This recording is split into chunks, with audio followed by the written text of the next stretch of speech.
بسم اللہ الرحمن الرحیم۔ دنیا طلب کرنے کا مقصد۔ نبی کریم صلی اللہ علیہ وآلہ وسلم نے ارشاد فرمایا کہ جو شخص حلال دنیا کو اس لیے طلب کرے کہ مانگنے سے بچا رہے اور اہل و عیال کے آدھے حقوق کے لیے کمایا کرے اور اپنے پڑوسی پر توجہ رکھے تو اللہ تعالیٰ سے قیامت کے دن ایسی حالت میں ملے گا کہ اس کا چہرہ 14ویں رات کے چاند جیسا ہوگا۔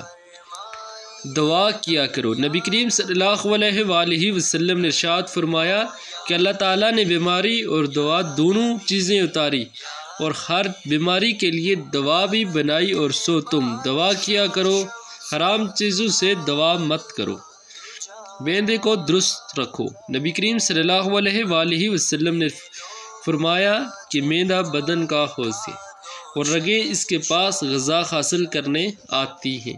اللہ ہمیں نبی صلی اللہ علیہ وآلہ وسلم کے نقش قدم اور احادیث پر عمل کرنے اور پھیلانے کی